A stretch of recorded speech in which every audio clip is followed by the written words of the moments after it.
భద్రాద్రి కొత్తగూడెం జిల్లాలో గిరిజన ప్రాంత ప్రజల అవస్థలు అన్నీ ఇన్ని కాదు. క్షణమే ఒక యుగంలాగా బతుకుతున్నారు అక్కడ. అయితే పాటించుకోవాల్సిన పాలన వ్యవస్థ నిర్లక్ష్యంగా ఉంది. పాలకుల కళ్ళబుల్లి మాటలతో పల్లెలు అభివృద్ధి కుంటుపడింది. సారపాక పంచాయతీలోని శ్రీరాంపురం గిరిజన పల్లె గత 30 సంవత్సరాలుగా రహదారి కోసం ఎదురుచూస్తోంది.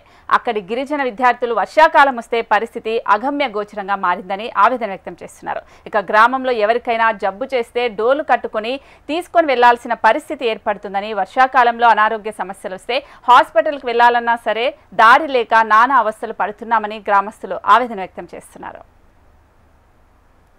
సంవత్సరాలు గడుస్తున్నా, ప్రభుత్వాలు మారుతున్నా, అధికారులు మారుతున్నా తమ సమస్యలు మాత్రం ఎక్కడ వేసిన గొంగల్లాగా అక్కడే ఉన్నట్టుగా తమ బతుకులున్నాయని గిరిజనులు అంటున్నారు. తమ ప్రాణాలతో గిరిజన మంత్రులు కానీ, అధికారులు కానీ, గిరిజన సంఘాలతో సైతం పట్టింపు లేదని వాపోతున్నారు. బతుకు తెరువు కోసం పొట్ట చేతులు పట్టుకుని 30 సంవత్సరాల క్రితం తెలంగాణకొచ్చి కూలీ నాలి చేసుకుని జీవనం సాగిస్తున్న తమకు కష్టాలు వచ్చినప్పుడు పట్టించుకునే నాథుడే కరువయ్యారని కన్నీరు పెట్టుకుంటున్నారు. నాయకులకు మా ఓట్లు తప్ప మా సమస్యలు పట్టవన్నారు. అధికారులకు మా కన్నీటి గోస పట్టదని అన్నారు. తమ పిల్లల భవిష్యత్తు తమలాగా ఉండకూడదని మంచి చదువులు చదివిద్దామనే ఆశతో ఎదురు చూస్తున్నారని చెప్పారు. కానీ చదువు మాత్రం ఆమడ దూరంలో ఉండి వెక్కిరిస్తుందని ఆవేదన వ్యక్తం చేశారు. సంవత్సరం జూలై 1 నుంచి టీచర్గా చేస్తున్నాను. సో ఇక్కడ అంతకుముందు 17 మంది స్ట్రెంత్ ఉండేది. ఇప్పుడు ఎస్టీ కాలనీ నుంచి ఒక 24 మంది పిల్లలు ఫస్ట్ క్లాస్లో వచ్చి జాయిన్ చేయడం వల్ల అప్రాక్సిమేట్లీ 40 మందికి స్ట్రెంత్ చేరడం జరిగింది. అక్కడి నుంచి రావడానికి కొంత రోడ్డు సమస్యగా మారింది. సమస్య అంటే వర్షాకాలం వస్తే అదంతా బాగా బురద, వాళ్ళు రావడానికి ఇబ్బంది పడుతున్నారు. రోడ్డు కొంచెం నిర్మించగలిగితే వాళ్ళు రావడానికి ఇబ్బంది లేకుండా ఉంటుంది.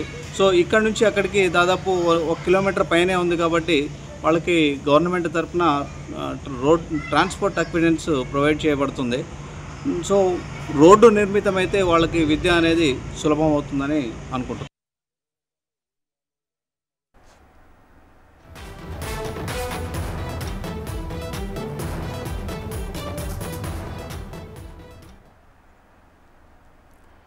శ్రీరాంపురం గ్రామంలోని విద్యార్థులు పాఠశాలకు వెళ్లాలంటే 2 కిలోమీటర్ల దూరంలో ఉన్న సారపాకకు వెళ్లాల్సి ఉంటుంది. అయితే వర్షాకాలం వచ్చిందంటే ఈ దారి నరక ప్రాయంగా మారుతోంది. సరైన రహదారి లేకపోవడంతో చిన్నారులు బురదతో నిండిన దారిలో నానా అవస్థలు పడుతూ పాఠశాలకు చేరుకుంటున్నారు. ఒక్కోసారి వర్షాలు తీవ్రమైతే మార్గం పూర్తిగా మూసుకుపోయి పాఠశాలకు వెళ్లలేని పరిస్థితి ఏర్పడుతోంది. ఒకరోజు వెళ్తే 2 రోజులు ఇంటి వద్ద ఉంటున్నామని విద్యార్థులు చెబుతున్నారు.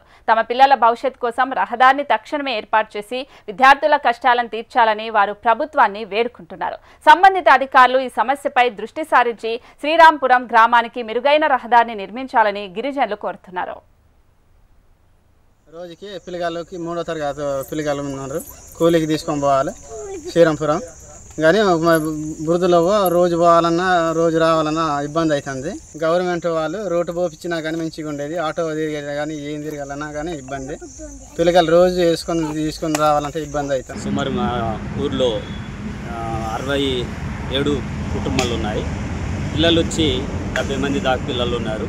చదువుకోవటానికి సారపాక పరిధిలో ఉన్న శ్రీరాంపురం కాలనీలో రావడానికి